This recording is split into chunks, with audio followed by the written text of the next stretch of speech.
most of the facilities and solutions around it. And partnering with the Africa Guarantee Fund brings that other push that we not have had. In banking, you know, because of various regulations and all, there are certain limits we cannot be able to do. But AGF comes with this other arm that now we're able to come and give a lot of solutions around it. We have also partnered with the local communities here. They are the ones who have provided seedlings. Again, we have other stakeholders like the schools, because we also want to train schools, kids at a very early stage, so that they can be environmental aware. All right, moving on. Well, Safaricom celebrated 18 years of existence just last week. Now, the Safaricom Enterprise Business specifically offers IT and business solutions to enterprises. And we're now joined by John Mushiri, the head of Enterprise Channel Safaricom, to tell us more this afternoon. Welcome, John. Thank you. All right, good to have you with us. Now, before we even begin, how does it feel for Safaricom to have gone and celebrated 18 years last week? What do I say? Safaricom it's been a phenomenal journey, I think, even for Kenyans overall. For us, it's almost that time when you're coming of age, when you get out of school and you get an ID. And that's entering adulthood. Yeah, entering adulthood. Mm-hmm. So for us, it's been a remarkable journey, supported obviously by Kenyans. That's our heritage, and that's what we are most proud about. So we began as a very humble, small department within the old telecom, as it was, with Michael. And today where we are, I think, I can't remember the numbers since we are in the cloud, but the market calculate what we are worth. But it's been a remarkable journey. And for us, we would like to just celebrate it with Kenyans and just tell Kenyans thank you for this far we have come together. And we are there to make sure that we go to the next phase with Kenyans as well. Fantastic. Yeah. Now, let's talk about Safaricom Enterprise. Within Safaricom, Safaricom Enterprise Business offers IT business solutions for enterprises, I believe. And how has this venture evolved over the years specifically now? So Enterprise we began about 9 years ago as a realization that beyond, since Safaricom we are 18, that means we started more of on the consumer side of the business, selling SIM cards and voice solutions. And over time we realized that businesses within Kenya needed solutions that were more enterprise-centric than consumer-centric. And because of that, that's how we started. And we started doing by basic internet and voice. That is all we would offer. And over time we have grown in the last 9 years to now even offer bespoke solutions. So we take a big organization or a small SME and listen to their needs and what do they need, and we are able to provide that. So we have solutions that range from IoT, which is Internet of Things, to which then addresses certain things. So if you find a hospital in Eldoret that wants to monitor their medication and know the right temperatures of their medication, or whether it's night or it could be a clinic in somewhere and wants to monitor what's the right temperature for my medication, we are able to give such a solution. They can be monitoring it offsite. We have solutions that we're able to give, whether it's e-commerce or DigiFarm. So it's an array of solutions that all go to address the business. So that's how we are as Enterprise today. That's very interesting. Yeah. Okay, let's talk a little bit about the e-commerce, because last year, November, Masoko was launched, and Kenya's e-commerce, by the way, has been estimated to contribute 6% of all purchases made in 2017. So, of course, it is one of the leading in the continent alongside South Africa and Nigeria in e-commerce. And what key factors were crucial to put in place when Safaricom was venturing into this space? Okay, what we needed to do, or how we began e-commerce, was because we realized we had businesses. Since we had, as Enterprise, we had been 8 years to last year, and we realized that at the same time we had customers on the other side.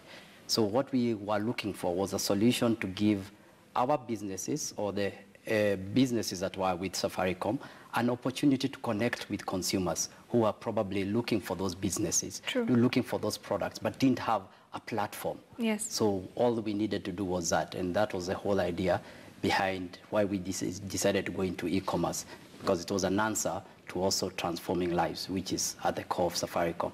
Absolutely. Well, you know, a joint report by the Communications Authority of Kenya and the National Bureau of Statistics found that more firms, about 27%, sell their products online. So how is Masoko then differentiating itself from other e-commerce platforms that we know already exist? Okay, as Masoko, what we believe in, and it's fundamental to why we exist, is that we exist for the sole purpose to transform the businesses that is online on our platform and reach. How that we go about that then is for us to be able to give the right environment, and also the customers to be able to make it as easy as possible for the customers to be able to come online and shop for their products, that whatever they need. So within that, we find ourselves that we then speak to our purpose of why we exist as Safaricom, irrespective of how many other people might be out there, and then we are able to answer what our customer is looking for. We have an array of products, and probably you will be able to go to the website and check that customers right now. So we are more than happy so far with what we have done on Masoko. We are actually excited. It's buzzing in the office every time we have an offer.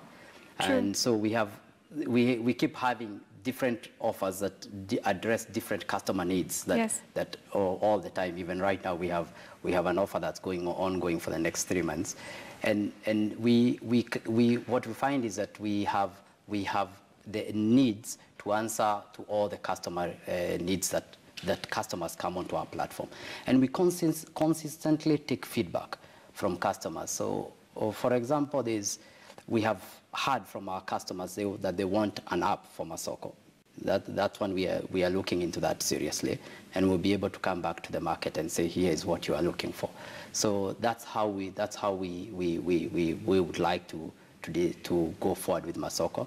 It's in response to what our customers are looking for, and also in line with what transforming our businesses in Kenya. Okay, that's interesting. Also, how, you recently launched the Masoko Shopping Festival. So tell us more about that. That's a 3-month festival, which, so the first thing you found was we launched on 18th, when we turned 18, and there were crazy offers where we had different items, some at 18 and 1,800, 18 shillings, different prices were there. They were crazy. And that is running 3 months, for the next 3 months, and there will be different offers. Even today, there's a different offer. So the whole idea behind it is to give value to customers, and when customers probably to their loved ones and their friends as well, to encourage as many people as possible to shop. Okay, fantastic. Now, speaking of other ventures that Safaricom has gone into, DigiFarm is one of them. I believe launched last year, October, under a soft launch, as you said earlier. It offers smallholding farmers access to information, financial services, and as well as connecting agro suppliers and government services to them. So as of May this year, apparently it has issued 7,000 loans to farmers and registered over 600,000 farmers. So, DigiFarm has been termed as one of the next growth frontiers for Safaricom. How is the journey so far with that? Thank you for that, Malika. I think you said it. It's actually a soft launch, and we congratulate all our colleagues involved within, and we always pat ourselves on the back and say it's a tough journey, but stride by stride. It's small steps by small steps that get you to on top of the mountain. True. So what we have done with the whole journey behind DigiFarm is very simple. We have farmers, and Kenya, so for example, accounts 70% of our GDP is through agriculture. So we know that if we are to transform Kenya and Kenyans, we must touch agriculture. We know that as Safaricom. So it was therefore necessary for us to go into that sector. And for us, what we are trying to do within that sector is give a farmer credit to buy credible input, and we provide him the input. And instead of when the farmer borrows the credit, the one you have commented, when the farmer borrows the money does not come to the farmer. It goes to the supplier of the input. The person who is supplying the fertilizer or the seed then supplies the farmer, and the farmer then gets quality seed, because that's where the problem always starts when we look at how our farmers harvest. Yes. Yeah. So when he then supplies the farmer with quality seed, the farmer is able to plant that, and through our facilitators who work with the farmers, the farmer is then able to produce good quality harvest.